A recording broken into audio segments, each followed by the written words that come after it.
Nalalamig na ba siya sa iyo? Hindi ka na ba niya mahal? O talagang nawawala na ang kanyang pagmamahal sa inyo? Gusto niyo ba na ibalik ang kanyang dating pagmamahal at dating tamis ng pagmamahalan ninyo? Hello mga guys, kumusta kayo? Panibagong araw, panibagong video na naman tayo. And sa araw na ito ay isa na namang video ang aking tuturo sa inyo na simpleng gabay o simpleng pamamaraan na makakatulong sa atin.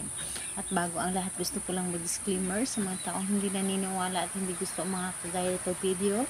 Please skip this video and maghanap kayo ng videos na gustong gusto nyo dahil ang video na ito ay para lamang ito sa mga taong naniniwala and gusto mag-try. Sa lahat po ng mga nagko-comment po dito sa aking video, dito sa loob ng aking channel, mag-ingat sa lahat ng mga nagre-reply sa inyo at inadala kayo sa kanilang WhatsApp and Imo app upang makaiwas po tayo sa scam. Ngayon po ituturo ko sa inyo paano maibalik ang dating niyang matamis na pagmamahal o matamis na pagmamahalan ninyong dalawa. Ito ay pwedeng gawin sa parehas ang kasarian, babae ito babae, and lalaki ito lalaki. And simple naman sa ating babae at lalaki na mag-partner. And pwedeng mo itong gawin kahit na kayo ay magkalapit at magka-LDR sa isa't isa. Dito po ay kailangan natin dito maghanda ng isang kandila, pink or pulang kandila, mas maganda. Pero kung wala, puti na lamang.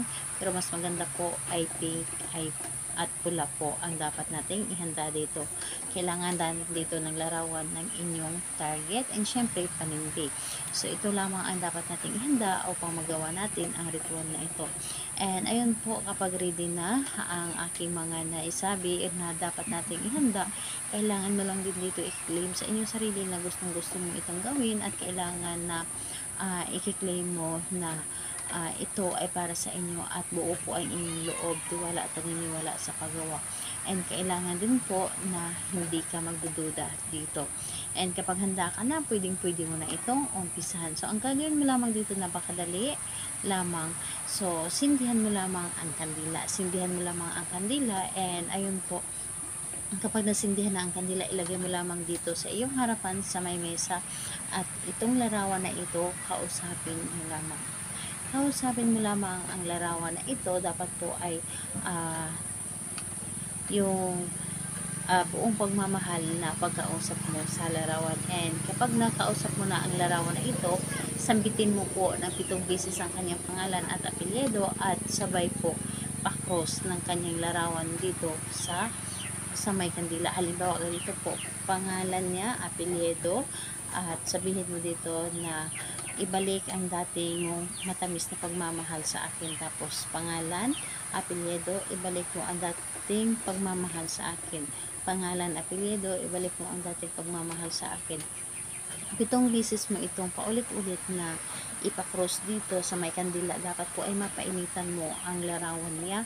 And ayun po, hindi natin kailangan na sunugin, painitan lamang para mas mabilis niya maramdaman ang inyong ginawa. And ayun po, pagkatapos nun, ang larawan na ito ay ilagay mo lamang doon sa ilalim ng inyong unan. Higaan mo lamang ito hanggang sa maramdaman mong muli ang kanyang buong pagmamahal at matamis na pagmamahal.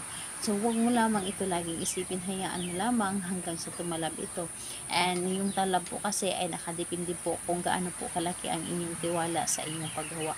So kung nanggagaling po talaga sa inyong puso ang inyong paggawa at tiwala, so mas mabilis itong mapapagana. And yung iba seconds lamang ay gumana na kaagad, pero yung iba oras at araw po, depende po sa inyo yon, sa paggawa po ninyo. So kailan ito pwedeng gawin ito sa kahit anong araw at oras. Ito required po talaga sa paggawa nito ay gabi upang mas mabilis tayong matulungan ng universe dahil tahimik po ang paligid. So salamat po sa inyo. Bye bye everyone. God bless us all.